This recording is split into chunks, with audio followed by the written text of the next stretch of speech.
Well, hello! Time to get back to the Wii Wing build. Been quite excited about this, but parts have been coming along from China, and ironically, the bit that I had to wait for before I could start this was the little prop. More about that later. What I thought I'd try and do is do a little time lapse of me putting the actual wing together. This didn't quite work out that well because what happened was I was putting it together, and because I was using Yoo-Hoo Paw, I basically you stick a bit and then you wait several minutes and then you can stick it properly. And that took a while, and when I got to the crucial moments, which was putting the glue on to actually put down the main wing section, the GoPro ran out of battery, and literally having glue on my hands ready to push the thing down and try and do the bend, I was pretty much like this. I didn't replace the battery, so here it is. It's glued together this much so far, and I've already got the little servos just sort of test fitted in there. Haven't put the winglets on yet because it's just much easier to work with without them there potentially getting in the way. But I thought I'd just go through what I've actually got to actually put in this. First up are these tiny little servos. These are 1.7 gram servos, would you believe? Absolutely tiny, and they come with these little weird connectors that I'm not going to use. Also though, you can't use a full 5 volts on them, so coming to that later. Had to get these from Hobby King, which I'm not a particular fan of using, but as I needed to get the Lipos from Hobby King, because like it or lump it, they have the better range, I ordered a bunch of bits from there anyway. Also from Hobby King, we have a 6 amp Turnigy Plush ESC. Lastly from Hobby King, these little balance connectors. The reason I've got these is, oh no, not lastly from Hobby King, because these little 180 2S Nanotechs. So the reason I've got these is because these servos say do not run more than 4.2 volts for them, else they'll blow up. And of course, normally from a receiver, you'd have 5 volts coming through. So I thought I'd run the servos from a single cell of a balance connector in order to so it can't go more than 4.2 volts. The trusty TX03 from Vanguard, this is the, yeah, it's the Eachine, isn't it?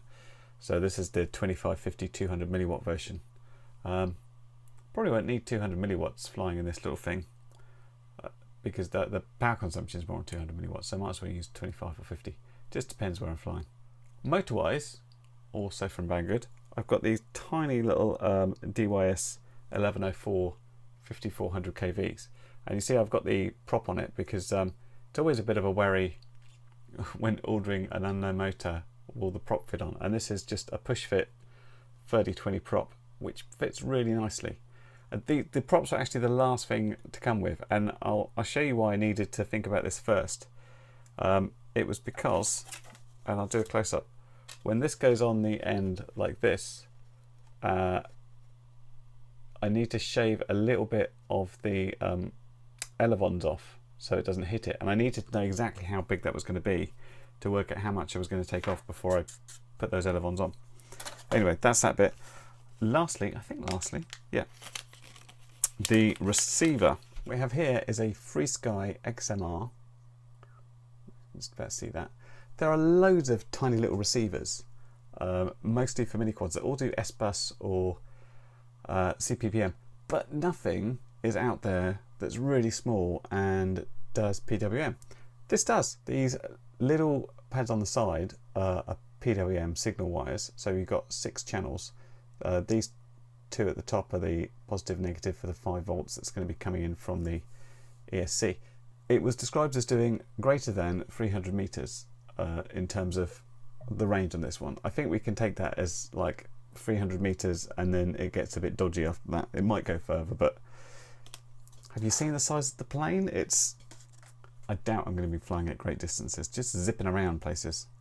I think that's everything. Let's put it together and see what happens. Welcome to Maiden Day, people. Here's the finished article, and as per normal, I thought I'd very quickly run through what I did, just in case this ends in utter disaster.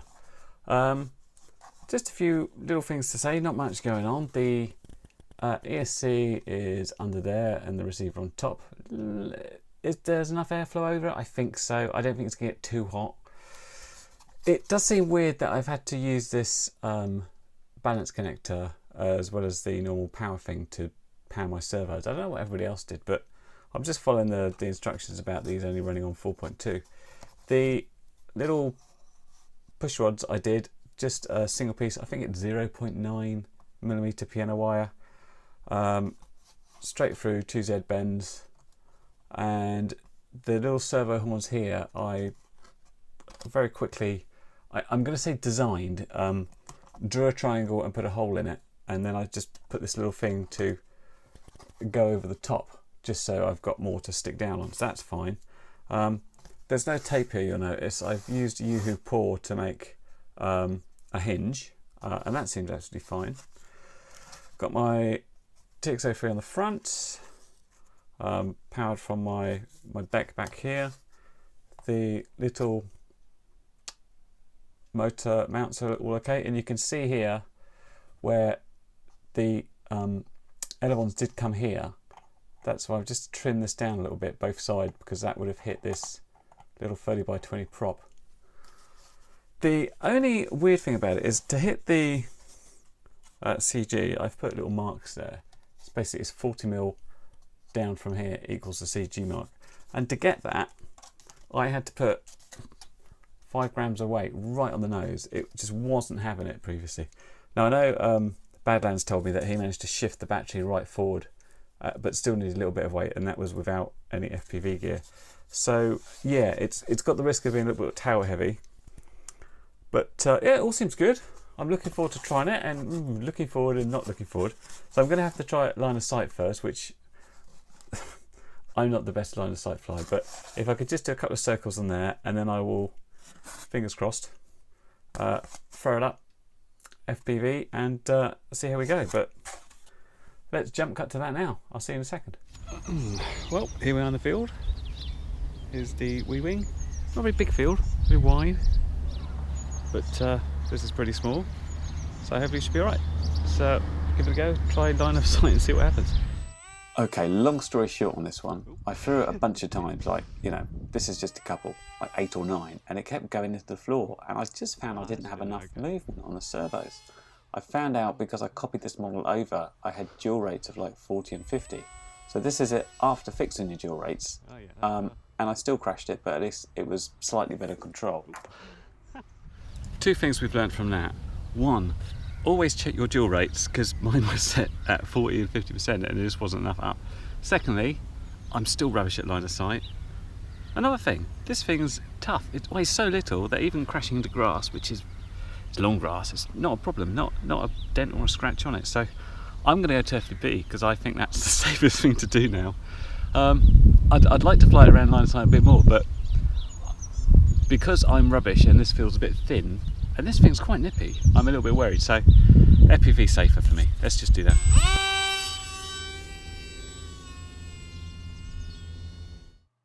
Well, I wasn't sure of the best way to show the flights here, as it's all a little bit boring to show the entire thing. So I thought I'd just walk through the highlights. This is the second Lipo I used after having a bunch of little crashes where I basically got a bit low and some of the wind occasionally turned it over and took it into the grass, which is entirely my fault for enjoying flying quite low, as you do really. So what I found with the Wii Wing is it's really very manoeuvrable. It's super fast. One might call it even twitchy. Obviously, what I probably need to do is work a little bit more with the rates and the expo setting. It's got some expo on, I think 30 or 40%, but this is full rates at the moment. I tried it dumbing down the rates a little bit, but I didn't quite get it how I wanted to, so I just thought I'd try and move my fingers less. At the moment though, it's hard to say if the control of this is a little bit flinchy or it's the camera kind of distorting. You'll notice as we go around corners we get this quite nasty distortion on the sides, and this is even when sort of coming along and changing altitudes, you'll see the distortion. It makes it look like it's going at different speeds and things, which is really odd. You can also notice how thin this field is, especially from the air. I just didn't feel like I really had much room. I didn't want to really go over in the cows field in case, you know, I crashed and the cows did stuff. But you see here I'm sort of coming over them a little bit, which I didn't really want to do, but I wanted to try and get a flyby to catch it on the GoPro there. So it is small and very light, so obviously rocked around by the wind, but at the same time, having flown it in, you know, quite a moderate breeze, it handles it fine. You've just got to be ready to kind of ride that out and correct as you need to. No problems doing rolls, loops, flying inverted. It was all great fun, and I can't believe still the power you get from this motor. Most of the time here I was on about 40% throttle, and when I caned it, I mean, this thing really went. I just didn't feel like I had enough field to really get the best out of it. Shadow chasing is great fun. Just have to be aware that flying low level like that, it will only take the wrong sort of breeze, and it's really easy to go over. Super manoeuvrable, will fly well in a small space, but I just wish I had a space without quite so many hazards. And you'll see why this is relevant in a minute. Now, I'd set my beeper to 4 minutes 30, having had the last lipo. I'd suddenly gone down and I'd lost all picture, and when I got there I had no servos, so the battery had gone. And it was around just under 5 minutes, I figured. So when I started getting beeps to come in at sort of 4 minutes 30, I started having to think about it to come round and land, and then I sort of got distracted by a bird and sort of went after this bird for a second. So I was kind of, there's the bird just there, I sort of turned around and said, oh, what's that bird? Let's have a look at him. Then realised I was kind of over the limit. So to come into wind, I needed to sort of go around where the cows were. And this is where we really had a problem, because the idea was to sort of loop round slightly and then come in towards myself. And as I just got over here, I don't know if a gust of wind hit me or what, but I went down. I'm now in a field full of very inquisitive cows. This is a problem, and oh my god, I'm being eaten. Help, help, I'm being eaten by cows. I mean, what can you do? I wasn't watching this in the goggles. I'd run over to the field, basically shouting, hey cows, stop that. And the cows just looked up at me as if to say, haha, we're eating your plane. And eat my plane they did. Of course, I wasn't aware of this, so I packed up my stuff very quickly and ran over to the next field, where I take up the story right now. Okay, well that could have gone better. I've just talked to my sister-in-law, who said, yeah, you can go and sort out the cows. But they're all looking a bit, they've already been looking at my plane. So, we're having some sort of Mexican cow standoff at the moment. I've been told to wave my arms around and shout grrr. They get feisty. But let's see what they manage to do to the plane. I don't like its odds. Would only take one cow foot and that's it, pretty much. Whoa, whoa, whoa, whoa, you stay there, you guys. No, it got stomped on. It got cowed. These things happen. I should be more careful in my landing approach next time. Well, I think it's fair to say that that could have gone better. That said, the Wii Wing itself was starting to fly really nicely. I was amazed at the power it had. Most of the time I was barely half throttle and it was bombing along. So in the cold light of day and having cleaned up the cow stubble, what is the damage?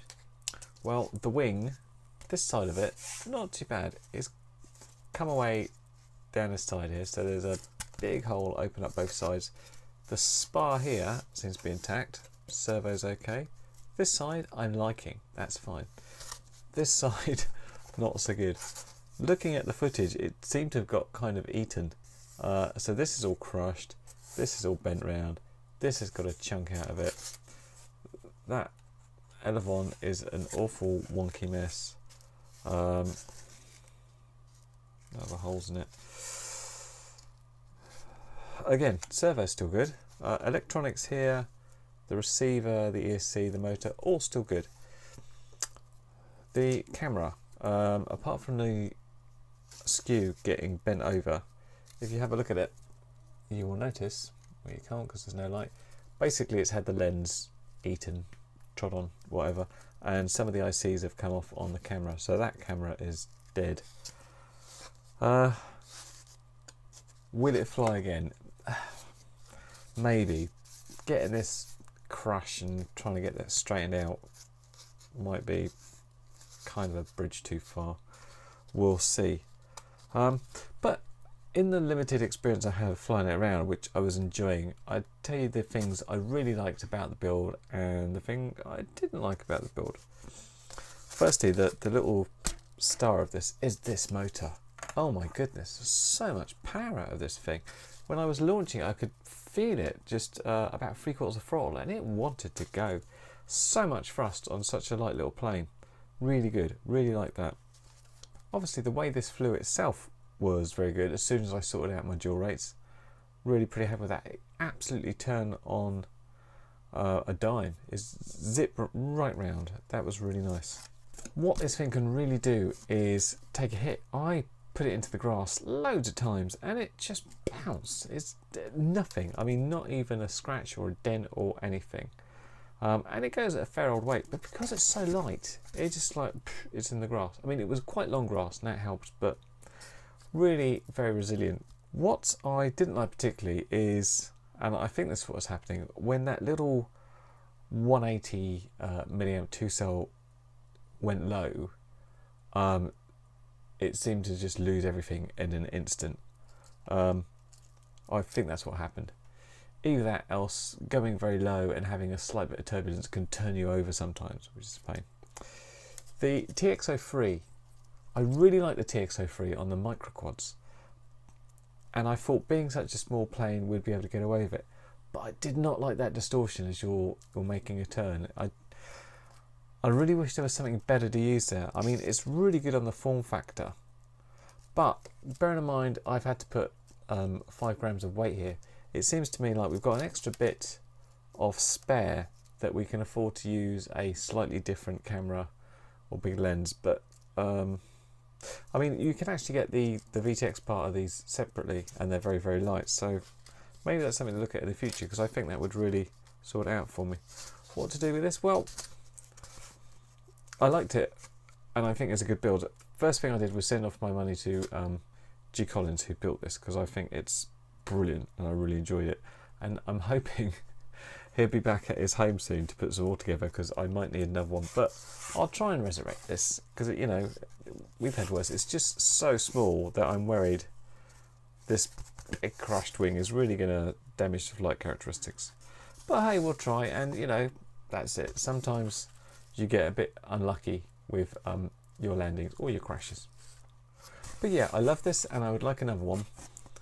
A nice clean nice one.